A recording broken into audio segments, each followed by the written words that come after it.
guys, and welcome back to my channel. Today we're going to be having another look at LivingDNA. So I've already touched on LivingDNA a couple of times in different videos.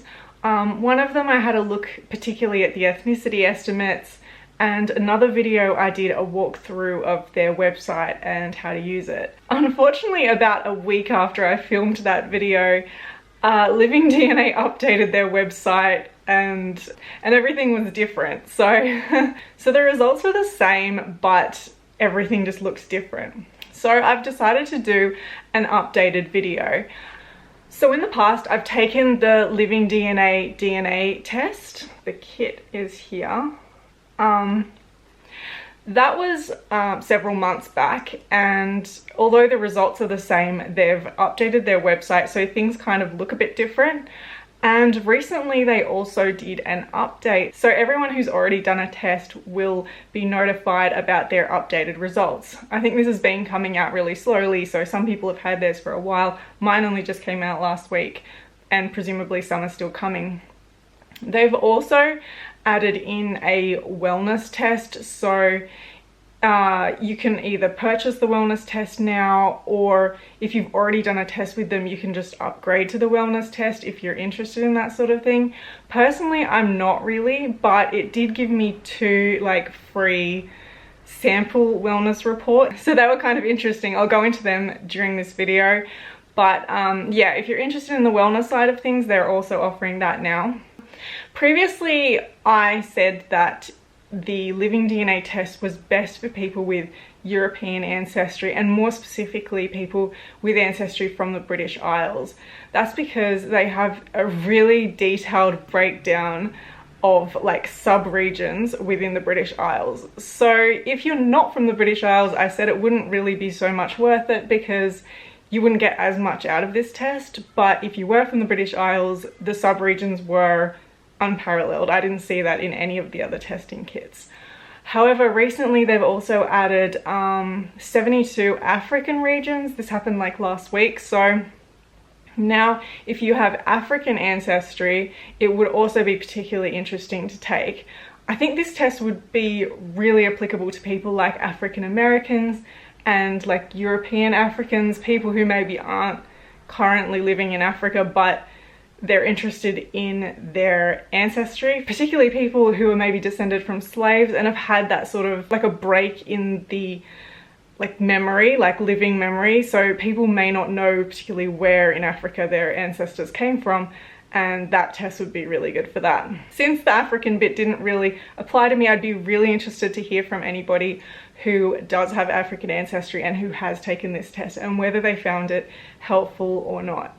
Okay, so what I'm going to do now is just jump in and show you what the website currently looks like now. So for anyone who's thinking of taking this test, you can see what it's going to look like. And if you've already taken the test, maybe it'll help if you've got any confusion about how to use it. All right, let's get to it.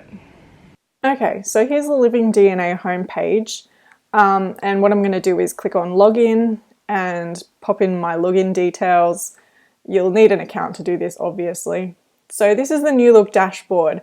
I think it looks much better than their old one, way more sleek and professional. So you've got your ancestry results there, and then underneath that you can scroll down and see the well-being section, and underneath, of course, it's if you want to purchase extra things. So I'm going to go up and have a look at the ancestry section.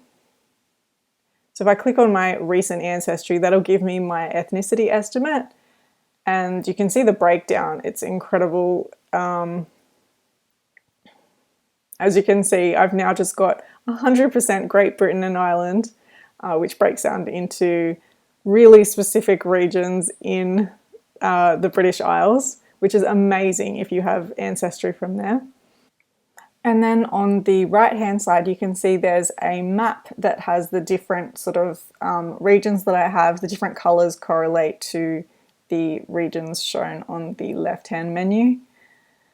And if I now go up, I can have a look at my maternal ancestry. You've got the migration map and then a bit of a description of my haplogroup on the left-hand column. If you're interested in seeing a bit more about the maternal ancestry, I suggest you go back and have another look at my original LivingDNA video. Even though it looks a bit different, it just goes in a little bit more depth.